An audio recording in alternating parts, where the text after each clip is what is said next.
The Egyptians say they don't want every artifact back from the British Museum, just those of significant archaeological value, like the Rosetta Stone. The Rosetta Stone. Rosetta Stone. The Rosetta Stone. Rosetta Stone. Rosetta Stone. Rosetta Stone. The Rosetta Stone is the Rosetta Stone. It was the key to understanding Egyptian hieroglyphics, and it is one of the most precious and valuable treasures of the British Museum. For 200 years, we believed we knew exactly what the Rosetta Stone said.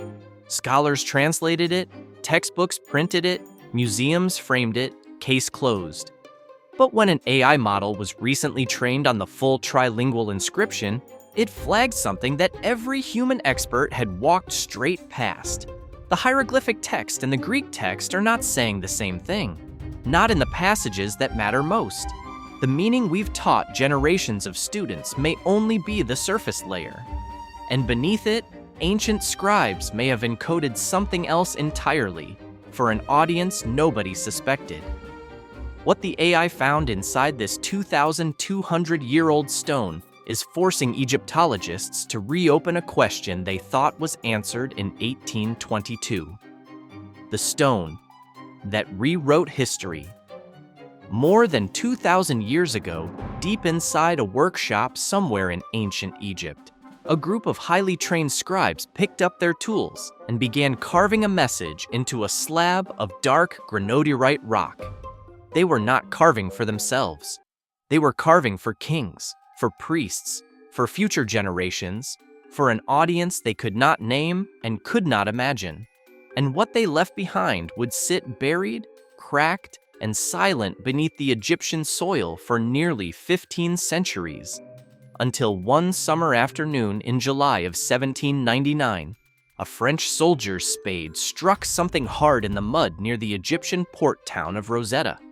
Napoleon Bonaparte's army had swept into Egypt the previous year, fired by imperial ambition and fueled by a near-obsessive fascination with the ancient world. Embedded alongside the soldiers was a team of scholars, scientists, artists, and engineers, men tasked with cataloging every aspect of Egypt's extraordinary past. They sketched temples, measured pyramids, hauled artifacts back to waiting ships. And when that spade hit stone near the town known today as Rashid, no one on the site understood what had just been uncovered. But here's what nobody expected. The soldier didn't find gold, he didn't find a hidden tomb or a lost city beneath the sand. I think all nations have the right to ask back for their heritage. In the 19th century, he found a broken, irregular slab of rock covered in 3 different kinds of writing. It was stained, battered, and incomplete, missing its upper corners, fractured along one edge, unremarkable almost. And yet, hidden inside those 3 parallel layers of ancient language carved into the same surface, was the key to unlocking a mystery that had defeated every scholar in the world for 1,500 years. The artifact became known as the Rosetta Stone, and from the moment it was discovered, it changed everything. First, it changed how we understood ancient Egypt. Now, 2 centuries later, artificial intelligence is forcing us to wonder whether it is about to change everything again. What the French military did next set the terms for everything that followed. The British eventually seized the stone from Napoleon's forces under the terms of the 1801 Treaty of Alexandria, and it was shipped to London, where it has remained ever since. Displayed continuously at the British Museum since 1802, making it one of the longest-running public exhibitions of any object in the world. Millions of people have stood in front of it. Hundreds of scholars have studied it, and for most of those 2 centuries, everyone agreed on what the stone was, a key that had already given up everything it had to give. That consensus is now under pressure, and the machine doing the pressing doesn't sleep, doesn't assume, and doesn't come preloaded with 2 centuries of interpretive habit. A language the world had forgotten. To understand why the Rosetta Stone mattered so profoundly, you have to understand just how completely the world had lost the ability to read ancient Egyptian hieroglyphics. This wasn't a gap in knowledge. The same text in 3 languages: hieroglyphics, Demotic, and most importantly, ancient Greek, which had never been forgotten. This was a total, absolute blackout. For centuries, explorers and scholars had traveled to Egypt and stood before the towering temples and carved obelisks and elaborate painted tomb walls, all of them covered in these extraordinary symbols: birds, eyes, waves, serpents, seated figures, geometric shapes, hands, and reeds. And they could understand absolutely nothing. The symbols were beautiful. They were everywhere. They were clearly important, but they were completely, impenetrably silent. Here's the catch. The last person known to have read Egyptian hieroglyphics in the ancient world died sometime around 394 AD. After that, the knowledge simply ceased to exist. The Roman world took over. Christianity spread across the Mediterranean. The old Egyptian temples were closed, repurposed, or left to crumble in the desert heat. The scribes, who had spent entire lifetimes mastering the sacred script, had no students, no apprentices, no one willing to carry the knowledge forward. And within a generation or two, 5,000 years of recorded history, 5,000 years of stories, theology, science, royal accounts, and poetry became completely unreadable. And here's what makes it worse. Brilliant minds never stopped trying to crack it. For over a millennium, scholars from across the world attempted to decode hieroglyphics. Medieval Islamic scholars studied the symbols with serious intent and produced nothing usable. Renaissance Europeans collected Egyptian obelisks and shipped them to Rome and Paris, staring at them in admiration without understanding a single carved mark.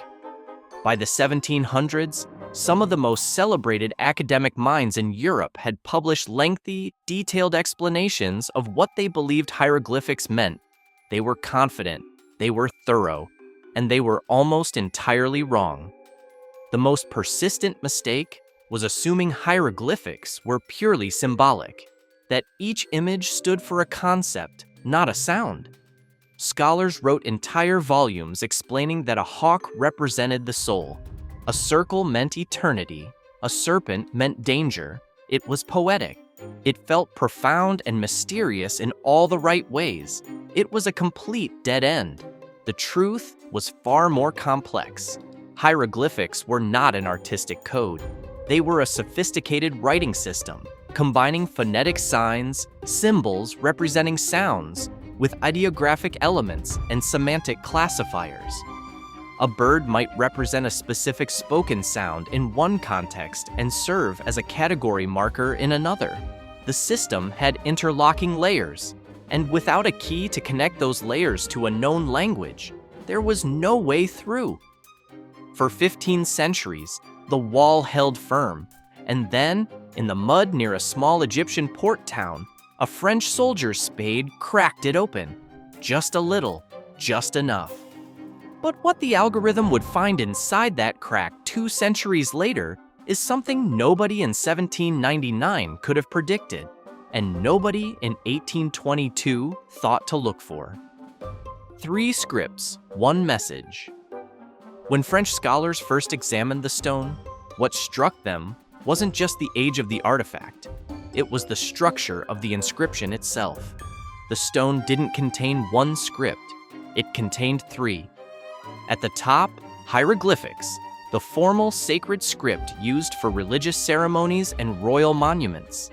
In the middle, Demotic, a faster, more fluid form of Egyptian writing used in everyday life for contracts, court documents, and personal letters. And at the bottom, ancient Greek, the administrative language of Egypt during the Ptolemaic period, when Egypt's pharaohs were themselves Greek-speaking descendants of one of Alexander the Great's generals. And get this, all 3 sections appear to contain the same message. Scholars recognized the Greek immediately. It was a decree, a formal royal proclamation issued in 196 BC by a council of Egyptian priests honoring the young pharaoh Ptolemy V Epiphanes, on the first anniversary of his coronation. Tax reductions, temple donations, military victories. In ceremonial summary, statues of the king to be erected throughout Egypt. Bureaucratic language, official, formulaic, careful, the kind of text every government in every era produces. But because the Greek version was readable, something became possible that had never been possible before. A direct comparison between the known text and the unknown scripts. Side by side, symbol by symbol, word by word. For the first time in 1,500 years, someone had a map. The race to use it was fierce. Champollion had cracked the hieroglyphic code, perhaps the greatest code in history. The ancient mystery of hieroglyphs had been solved. Swedish diplomat Johan Åkerblad made early progress, identifying proper names in the Demotic script. But the first truly decisive breakthrough belonged to British physicist Thomas Young, and it happened in a way that changed everything. Young was working at his desk in London in 1814, surrounded by hand-copied sections of the stone's inscriptions, when he noticed something. One particular group of hieroglyphic symbols kept appearing, always enclosed inside an oval loop, what Egyptologists call a cartouche. The cartouche appeared wherever the Greek text used the name Ptolemy. Young stared at this. Then he leaned forward. If the oval always corresponded to a royal name in the Greek version, then the symbols inside it weren't representing ideas. They were representing sounds, specific phonetic sounds that spelled out a name. He pushed back from his desk and wrote it down. That was the crack. Not a system, not a translation. One locked door swinging open for the first time in 15 centuries. But the complete working framework came from a French linguist named Jean-François Champollion. Champollion had been consumed by ancient Egypt since childhood. He had committed himself to every ancient language he could find. And, crucially, he had mastered Coptic, the final surviving form of the Egyptian language, preserved in the liturgical tradition of Egyptian Christianity. This was his decisive edge. Coptic preserved the actual sounds of ancient Egyptian in a Greek alphabet. Champollion could use it as an acoustic bridge, a living echo of a dead language, connecting the visual symbols of hieroglyphics to spoken sounds that had been silent for 15 centuries. He worked for years, not months, years. The room in Paris where it finally broke open in September of 1822 smelled of candle wax and old paper. His notes spread across every surface. He had barely slept for weeks. When the last piece locked into place, Champollion walked out of his study and found his brother Jacques-Joseph in the corridor, grabbed him by both arms, and said 4 words. Je tiens l'affaire. I've got it. Then he collapsed. He was unconscious for 5 full days. When he opened his eyes and his brother leaned over him, the first thing Champollion asked was whether his notes were safe. They were, and the world changed.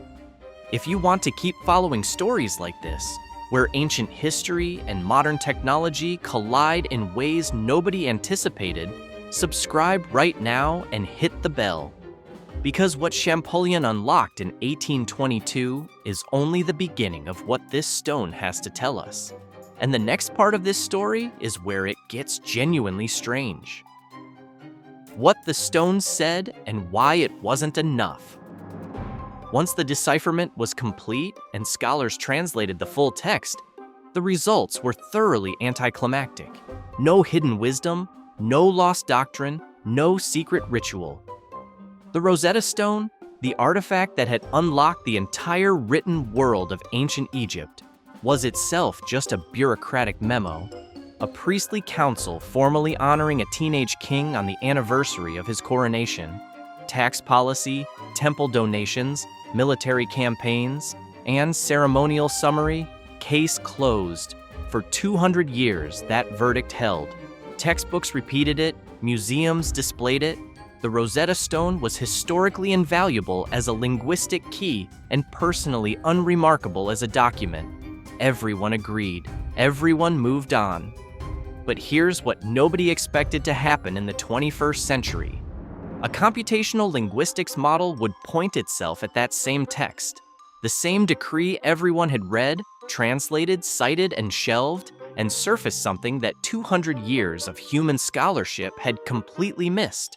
The algorithm didn't agree that the stone was unremarkable, not even close. The AI enters the room. This is where the story stops being history and starts being something else entirely. A research team led by Dr. Marco Parale at University College London began a systematic computational analysis of the Rosetta Stone's trilingual inscription. Their approach was methodologically distinct from anything that had come before. Rather than translating the text, work that had already been done and refined for 2 centuries, the model was instructed to map statistical relationships between the 3 language versions simultaneously, treating the inscription not as a document to be read, but as a data structure to be interrogated. Dr. Parale described the first time the system returned its results as quietly disorienting. The team had expected either nothing, a confirmation that the existing translation was complete, or scattered noise. What the model produced instead was something with a shape. The flag divergences weren't spread evenly across the text. They weren't random. They formed a pattern that could be seen immediately once the output was visualized. He printed it out, according to colleagues who were present, and held it at arm's length for a long moment before saying anything. Then he said, "Run it again." It ran again. The flags appeared in the same places, the same category of passage, the same directional divergence between the Greek and hieroglyphic versions. Every time. And here's what the model identified, not in abstract statistical terms, but in plain, graspable language. In section 14 of the decree, the passage describing the king's donations to the temples, the hieroglyphic version uses a specific formulation that appears 3 times in close proximity. In standard Egyptian ceremonial language of the Ptolemaic period, that formulation appears once per passage.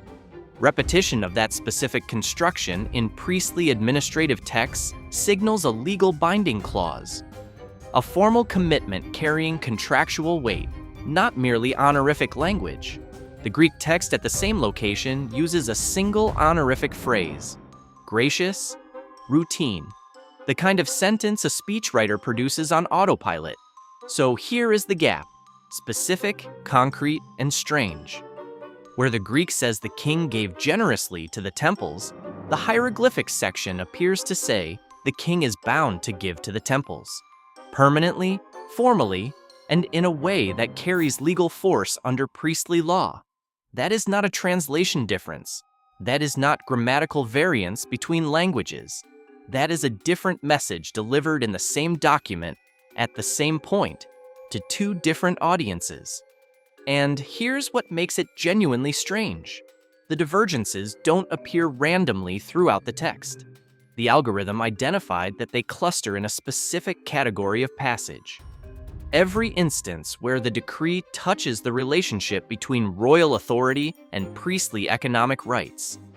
In the passages about military campaigns and public construction, the 3 language versions align almost perfectly.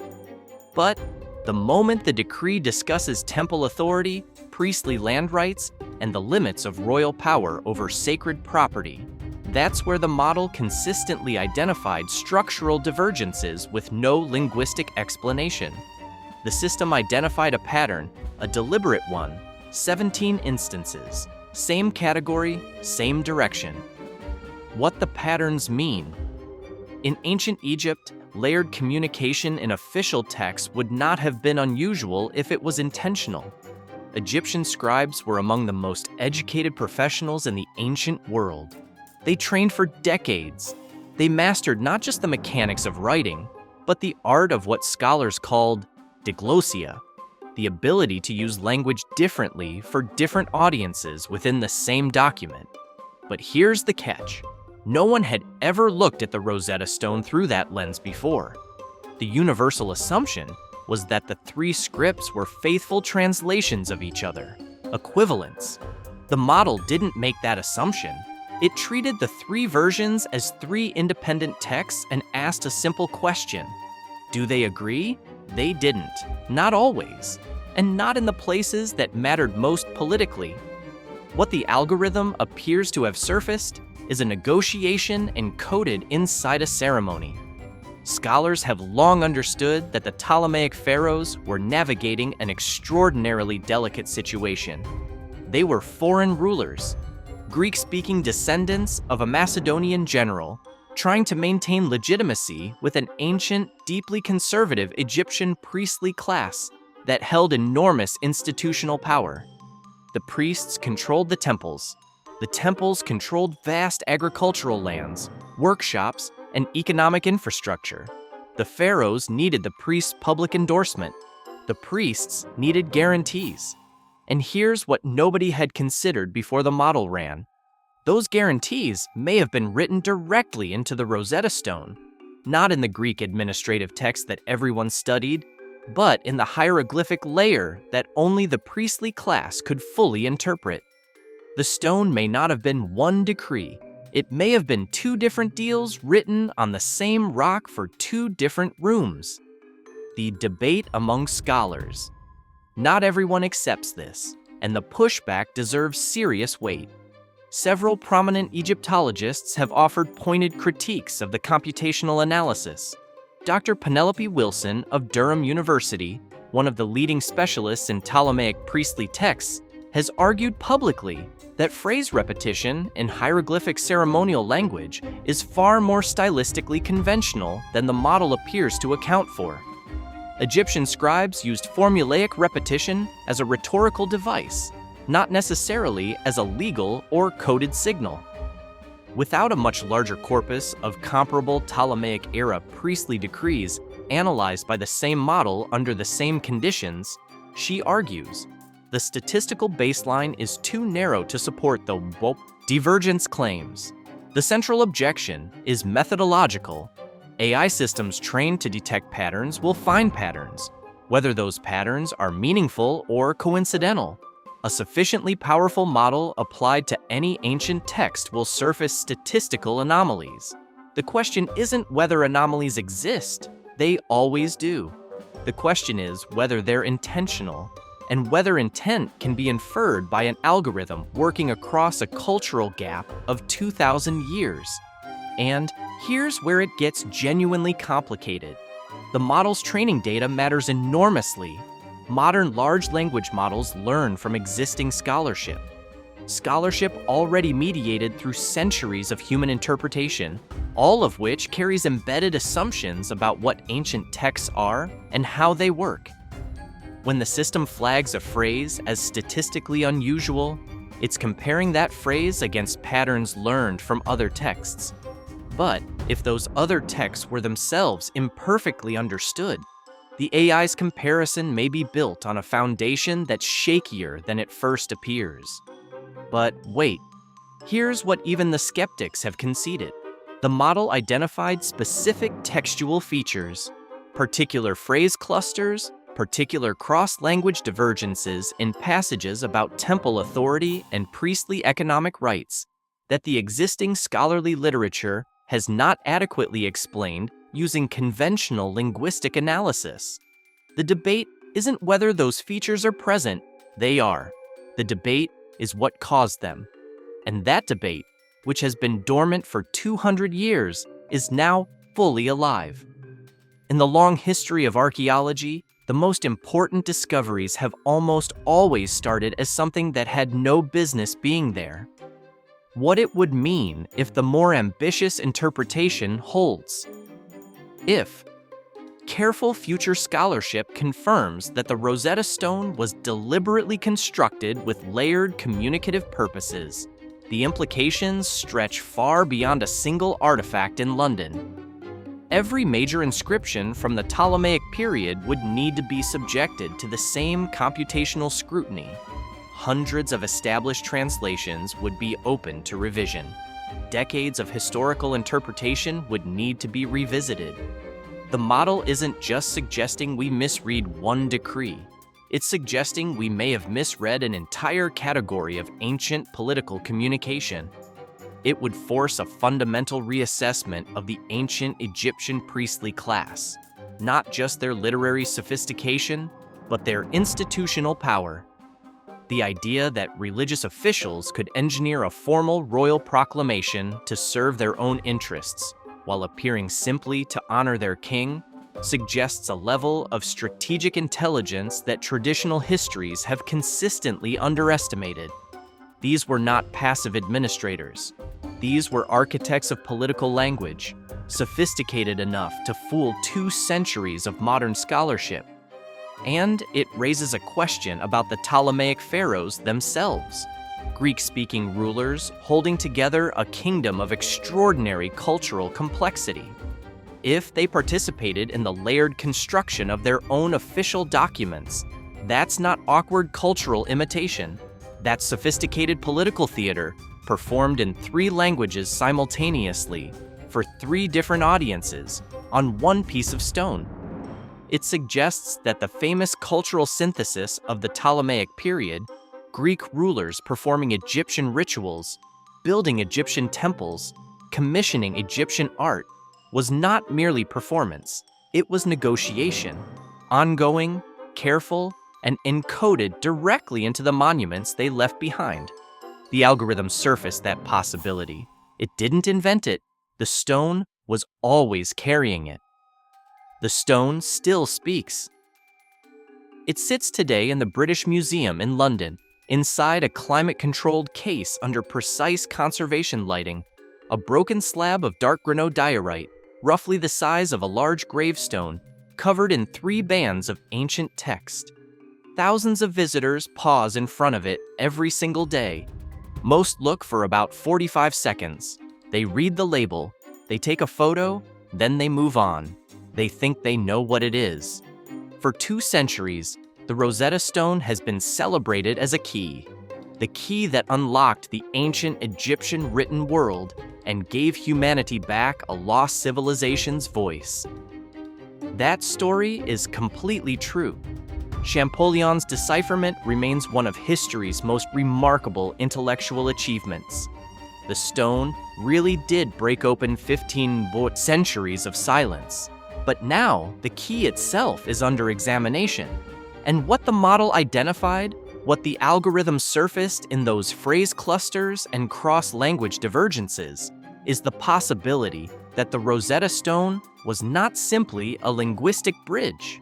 It may have been a political document, a coded negotiation, a monument engineered to mean different things to different readers, in the same moment, on the same surface. The scribes who carved it were professionals of extraordinary skill, operating in a world where language was the primary technology of power, where writing was controlled by a tiny educated elite, and where the distance between what a document said and what it meant could be precisely, deliberately, and invisibly engineered. They understood that most people would read the surface. They may have been counting on it. They were, in every sense that matters, the original architects of layered communication. And for 2,000 years, the layer they built beneath the official record sat untouched, waiting for something that could read without assumption, without expectation, and without the weight of 2 centuries of consensus telling it what the answer was supposed to be. What the AI cannot tell us is whether those scribes had any idea their work would outlast everything. The dynasty they served, the empire they inhabited, the language they wrote in. Whether they could have imagined their inscription being pulled from the mud by foreign soldiers, carried across the Mediterranean, placed behind glass in a city that didn't exist when they were alive, and interrogated by a form of intelligence they had no way to conceive. One that would look at their carefully constructed document and immediately ask the one question no human scholar had thought to ask first. Are all 3 versions actually saying the same thing?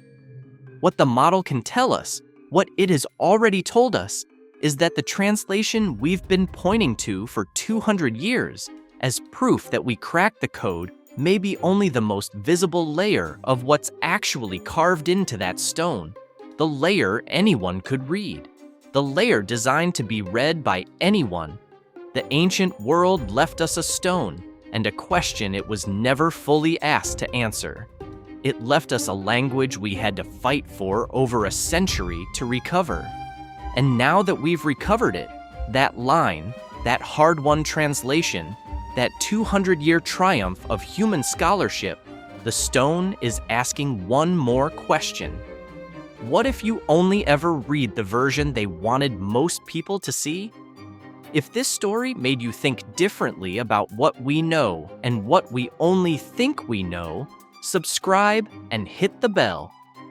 Every week, we go exactly here, the place where the ancient world and the modern one collide, and the answers stop being simple.